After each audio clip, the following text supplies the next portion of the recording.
everybody. Welcome to Minutes with Shalini. Let me start this video with a very simple question.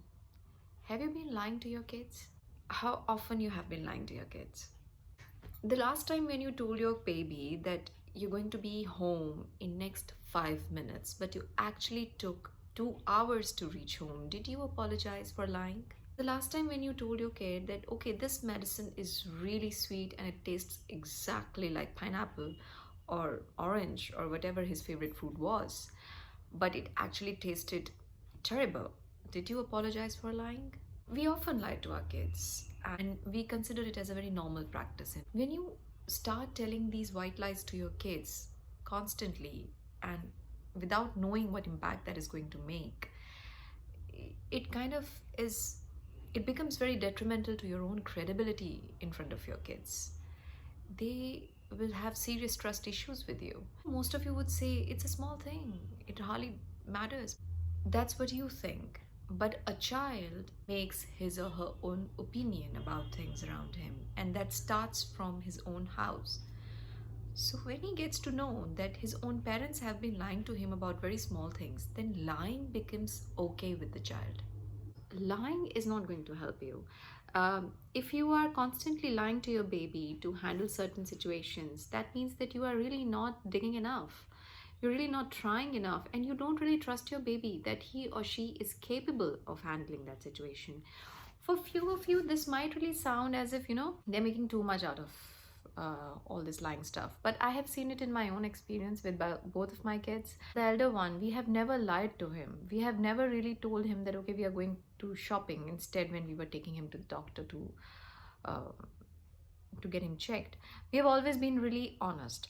And whenever I would say that, okay, baby, it's going to hurt a little, he would always prepare himself. The truth has always been a better option, because even if it is hurtful, your kid will know that, okay, if mom or dad, if they are saying that it will hurt but it won't hurt that much, and if they are there, then definitely the kid is ready to cope with it. I really watch Kaun Banega Crorepati and I never miss a single episode. So I remember the episode in which Imran Hashmi was there and he was telling about how he dealt with his kid's illness.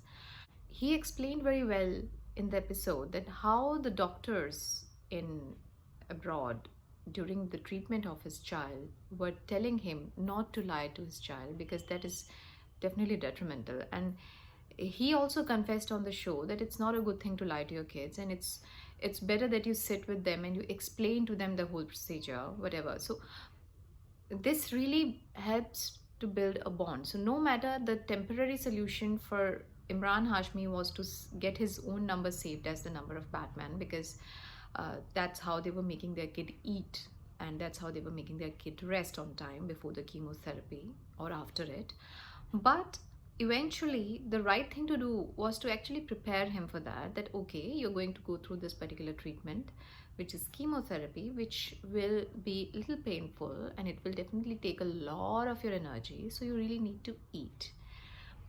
Both the ways seem right. Lying to your baby also eventually will make the kid eat, but telling the truth to your kid will need a little bit of extra effort, but it will have a long-term impact.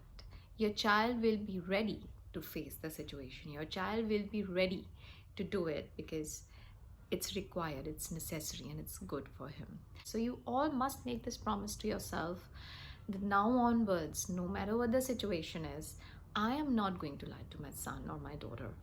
And that will change a lot in the kind of bond you share with your kids. Trust me.